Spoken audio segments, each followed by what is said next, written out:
Hey guys, Willie and Murphy here. Welcome back to the channel, welcome to another video, and welcome to the NEC Classic in Birmingham. I don't know how much you can hear me because cars are now leaving, but I've just had the opportunity to speak with the owner of this amazing E36 behind me. Just absolutely stunning. So yeah, we'll have a talk around the car, have a look and see what's what, and hopefully all being well, this comes out really clearly, and yeah, it's just amazing condition just throughout. That thing is absolutely beautiful. The owner is to be very proud of having this car in this condition, and yeah, a really cool story to go with it. So thank you for watching. If you do enjoy this, please leave a thumbs up, comment down below, and I look forward to sharing more content with you coming soon. What is this then? It's a 1999 E36 M3 in Dakar Yellow. It's a S-Reg, one of the last to be made that I'm aware of. I think it says just there, it's an October build, yeah. October 98, so really is one of the last coupes. Dakar Yellow has been mildly restored back in around 2016 by the previous owner. Obviously I've done my little bit to it and modified it. Some will say it's not the way it should be, but I don't drive it over 80, and I keep it as straight as I can, to be honest. And do you drive it this low? No, so it's on air ride, so just at the press of a button, or if I start the car now, it will just lift up to a suitable ride height. But then right now, because I've got the 3-piece wheels, it just sits exactly how I want it, when I want it. Oh, then I've got a genuine AC Schitzer strut brace, carbon strut brace, AC Schitzer fan cover, E-Venturi carbon intake, and obviously the 3-piece wheels in rare 18s. Yeah. And Hart is I'd never actually heard of these until I went to Goodwood recently. Yeah, there used to be like a BMW tuner, yeah. That's it, similar to AC Schitzer and Alpina, a little less known. They had a full parked car, yep, of an E30 in white. Yeah. Amazing. And I looked at it afterwards, it was like 170,000 mega rare. pounds. Like, yeah. Whoa! Yeah. It was caked in dust and rust all over it, but it was like, I think it came from Germany as well. Yeah. Amazing. And then on the end, yeah. What have you done to the car? Have you done the air I've done everything. Yeah. This was a stock car when I got it. Oh, wow. Completely stock. I've got all the original bits at home in the garage. One day. Everything you've done can be swapped back. Everything's reversible. Everything can go back to original. I can put this car by next week and you'll never know it's happened. And the air ride's where the spare wheel? Air ride is, so they're the 2 tanks. Management, compressor just down here. Yeah. I'm going to change the boot build around, possibly this winter, maybe next. It's a fair while since I've seen a boot build with speakers in it. Yeah. It doesn't seem to be the norm anymore. No, it's not. People are way against it, but these days cars have decent speakers, so people kind of tend to stay away from them. These speakers are standard. I couldn't stand them, but you know, you just need. Hear them. Yeah, exactly. They'd be distorting straight away, and I like my music, so when I travel all around with this car, so I like to listen to my music. Yeah. And are you part of Ultimate BMW, or are you Ultimate BMW? I run Ultimate BMW Meet. Yeah. It is the UK's largest BMW Meet. We are due in April 26th, 2026, with over 1,100 BMWs, from E9 CSLs all the way through to the latest M5s. It needs a bit of work on the interior, but I've got the M5 E39 steering wheel, the genuine BMW handset under the armrest. It's nearly fully loaded. Electric sunblind, heated seats, electric rear windows, rear sensors. And is this when you set out to buy the car, is this the image you had of it? No. So I used to own an E36 M3, probably going on 8 years now. It was a convertible. COVID came, kind of fell out of love, was unsure what's going to happen with shows, so I sold it.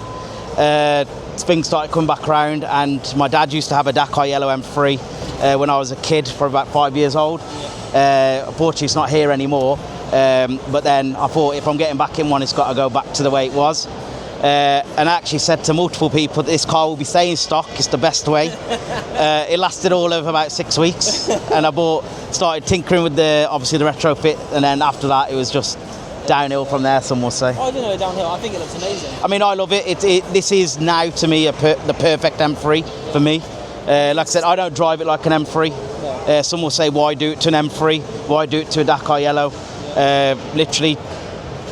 So the Dakar Yellow, is that quite a rare model in itself? It is, yeah. Nowadays they are. Back in the day, I remember when I was a kid looking for Auto Trader, eBay, whatever you want to call it, and they would come up. But they're such a Marmite colour. Some used to get scrapped, some would get resprayed. They'd get turned into drift cars, track cars. This took me every day, all day to get. It took me a year to find this car.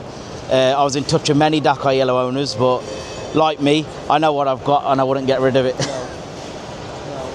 It is a very Marmite colour, but it's a very era colour as well, you know, back in the 90s. I think it's fair to say that this colour looks fantastic, polished up. It does, yeah. But you let that slip a little bit and it starts to fade, no. It just doesn't have that pop and that wow factor. So I was lucky, this colour tends to fade a lot. I've exterior PPF'd every panel on this car, so it also does enhance obviously that gloss as well. So, but definitely when these fade like mad, and it's just keeping on top of them. Luckily for the PPF, for me, it's garaged, so it stays mint at all time. I only get it out in the dry. If it's in the rain, it's because it's already been out. You know, I try not to get it out in the rain.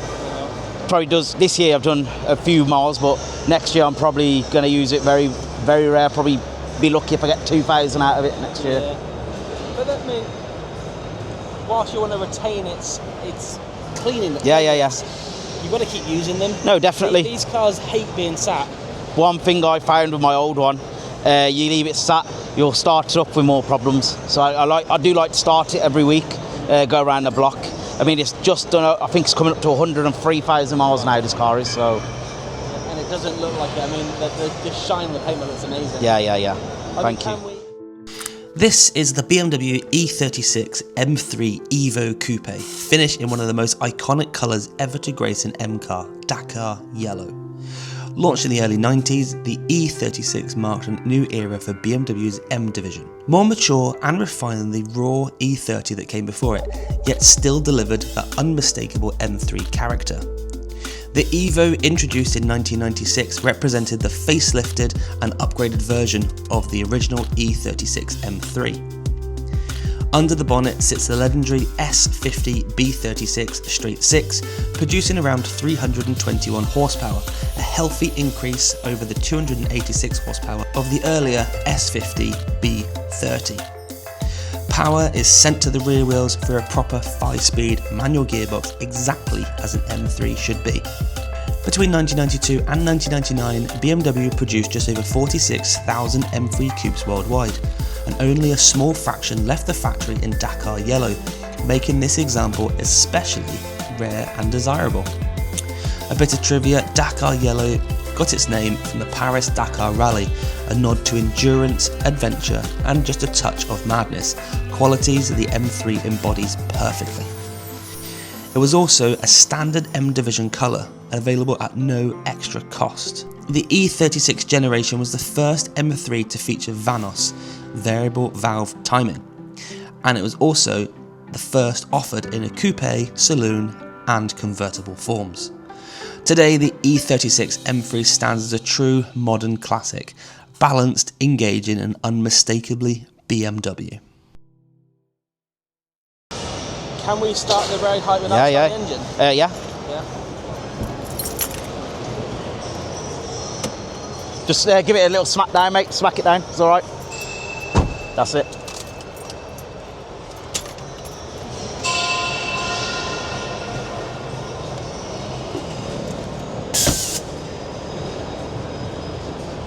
You blink and you miss it.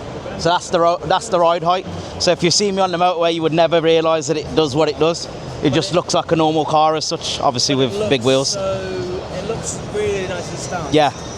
So that was the thing on my old M3. That was also on air ride eventually. I had coilovers, and I found them coilovers were a bit harsh. And to run it how I wanted it to look at shows, it was damaging the bottom of the car. So it was like, yeah, it's a bit more expensive than the average suspension, but I can drive it like this and not do any damage to the bottom. If I need to raise it for a speed bump, I can raise it. And at shows like you've seen, it can literally be stanced out and look like the showpiece. Instant as well. Yes. Yeah.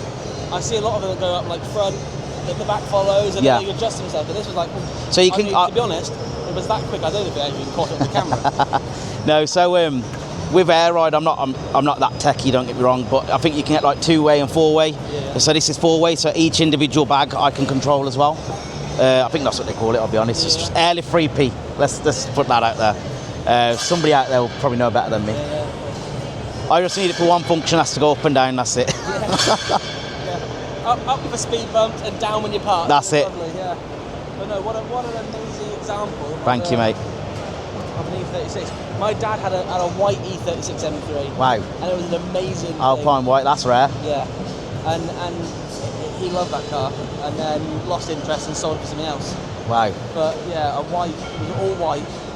The only thing that was different was the wheels. The wheels weren't white. Yeah. It was a lovely example car. So yeah, this kind of brings back a lot of memories for me of my dad's BMW. And, Well, that's the thing. I was chatting to the guys on our stand, and it's like everyone can appreciate a classic car. Yeah, everyone's got some sort of story or memory to do with some car under this roof of some sort, and it gives back happy memories, sometimes sad, but that's what it's all here for. You don't see these cars on the road every day. The amount of thumbs up I get, and I imagine every car in here in a petrol station. It's great to be able to have the opportunity to speak to you on camera. It's lovely to be able to see the car in person. Thank you. And yeah, I mean, long may this condition continue. Thank you, mate. So yeah, thank you very much. Cars are leaving now, so hopefully you can still hear this, but thank you so much for watching, and thank you for the owner of this car. He didn't wish to be on the camera, and but yeah, an incredible car, and what an amazing story to have with that as well. So if you have enjoyed it, please hit that thumbs up button, comment down below. If you haven't done so already, consider becoming a subscriber to the channel, and until next time, take it easy.